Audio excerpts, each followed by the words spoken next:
So, like me, I'd be willing to bet that the stuff that Richard Hart creates is going to be super valuable down the way because he's got capital. He's very, very intelligent. It seems like he's got a great team. He's got this great community, like all this stuff. And I'm less likely to make a bet on something that may turn into Bob's blog down the way. Although it could be awesome. Yeah. And there's a lot of stuff that's talked about, like maybe not on this channel, but like some of the other protocols that are being put onto PulseChain. And those could absolutely be like the next Facebook, but they could also be like the next fucking Bob's blog. And so you're like, well, you have to be kind of careful.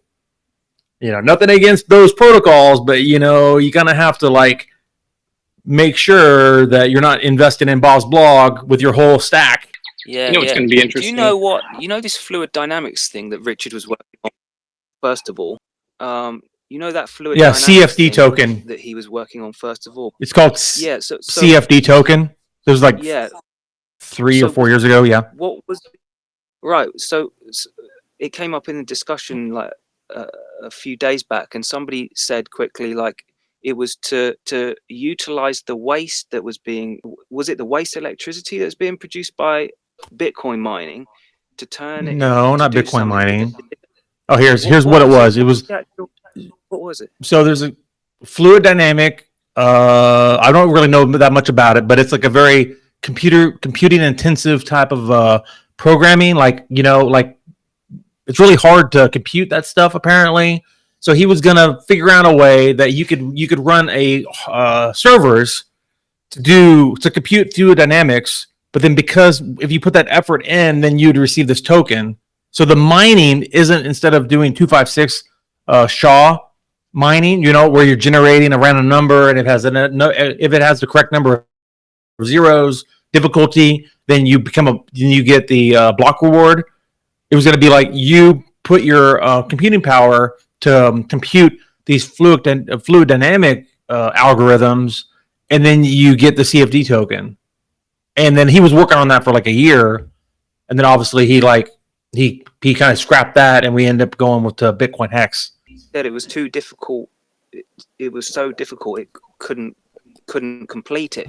Yeah, and it didn't really.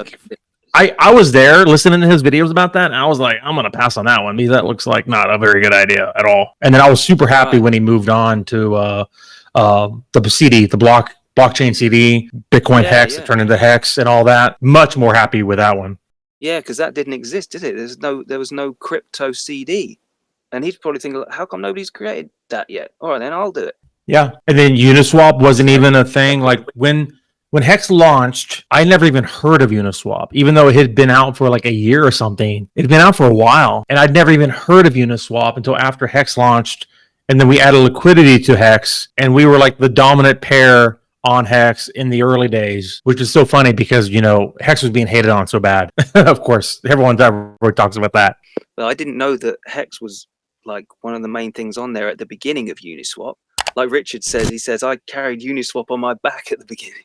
Yeah, I mean, Uniswap was a thing before, like I knew about it, before Hex launched, but it wasn't popular. Like I'd been in the space for 2 years at that point, and I'd never even heard of Uniswap before it became a thing that Hex was on. So I don't even know what the hell they were doing.